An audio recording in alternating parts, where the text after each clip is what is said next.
You are now tuned in to the Brown Spade. Okay, family. Now, this one got past me. This happened in January, and this happened in the state of Mississippi. For those of you who haven't heard, there were some cops that went into this home where there are two black men. A neighbor called and said, "Hey, I don't like the way they're mistreating this white woman in their house or whatever." So I don't know if they're girlfriend or boyfriend, but apparently they have some type of relationship with these women. They just called their police friends up. This is not a domestic violent thing. This is not where there was fighting. There wasn't any laws broken whatsoever. This is just a neighbor calling one of his, a racist neighbor, calling one of his police friends. And it was like he gathered up them, and it was like 4 of them. And so they go to this home. They have no warrant. They have no warrant. They go into this home, and then they were allowed into this home. So again, they're also breaking the law because they have no warrant. When they go in there, they begin to assault and insult the black men, the 2 black men that are inside the home. The story get worse. Not only did they use racial slurs, they began to strip these, put these men in the shower, wet them up, using the taser gun on them. They poured syrup on their faces. They poured hot chocolate on their faces so they can have difficulty breathing. Almost considered to waterboarding, with some similar stuff to what they do in the military, where it make them difficult to breathe. So anyway, they use this technique as well.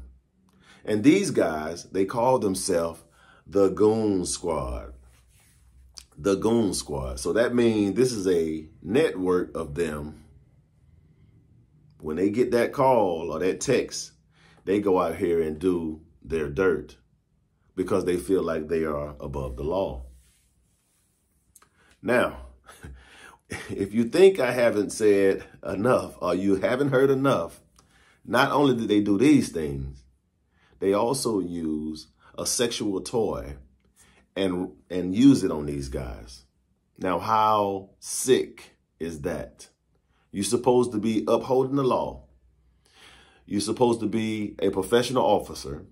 You're breaking the laws. Not only are you breaking the law, what makes another man want to? I don't get it.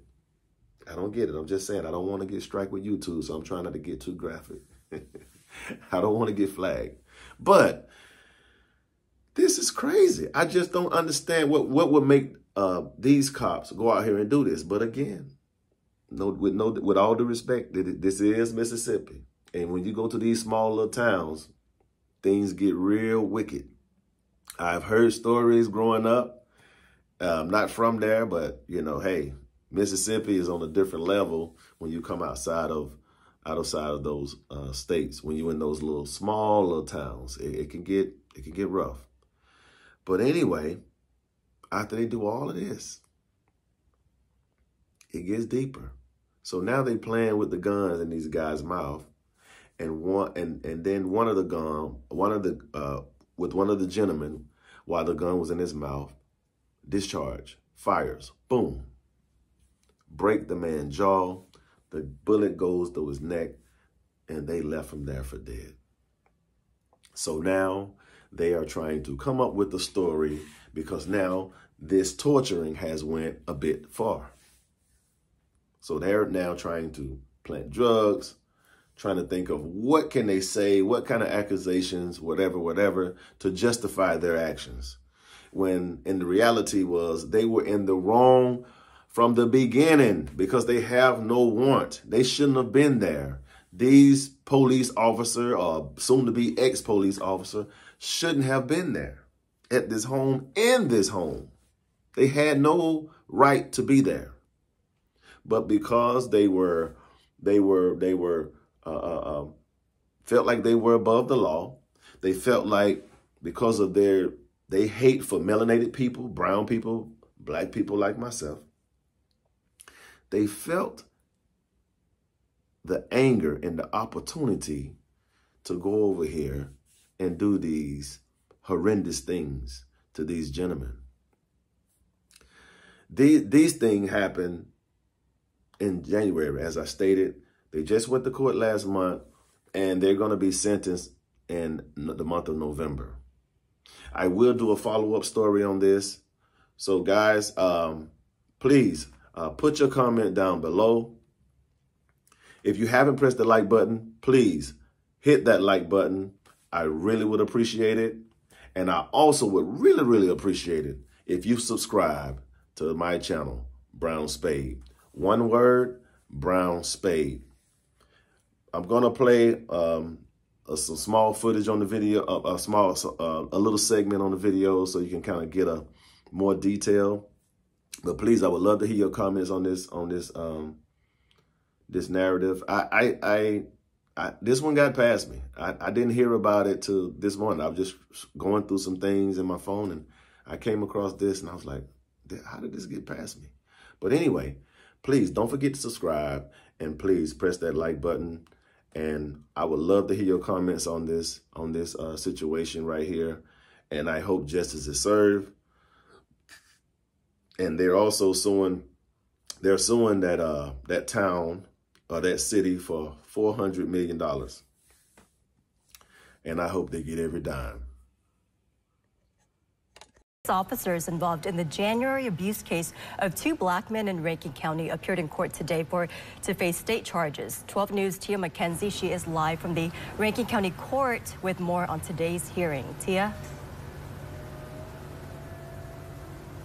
Tal, the courtroom was packed to maximum capacity as those 6 officers pleaded guilty once again, this time to state charges. Brett McAlpin, Jeffrey Middleton, Christian Dedman, Hunter Elward, Daniel Opdyke, and Joshua Hartfield each entered the Rankin County Courthouse, wrists shackled to their waists in jail suits. Prosecutors today described the heinous acts that occurred during the raid on a Braxton home. The officers received word that black men were staying with a white woman there. The officers spoke with each other in code phrases such as work easy and no bag mugshots before raiding the home, beating and torturing Michael Jenkins and Eddie Parker. Jenkins was shot in the mouth during the encounter. The 6 officers pleaded guilty to several federal charges earlier this month. Came back inside. He observed MJ and EP covered in chocolate syrup and other liquids. Shortly after, MJ and EP were ordered to strip naked and shower off. Their handcuffs were removed. After MJ and EP showered off and changed into clean underwear and sweats, they were handcuffed again and brought to the side bedroom adjacent to the carport. The officers began discussing the comparative strength of their respective tasers, and they decided to test their tasers on MJ and EP to see which one was the most powerful. You have to disagree with this factual basis, Mr. Bill? You disagree with what she said? The arrest we made against you is by use of force or intimidation. They caused you to change your plea from not guilty to guilty. Promises are hope for reward that make you in return you change your plea from not guilty to guilty.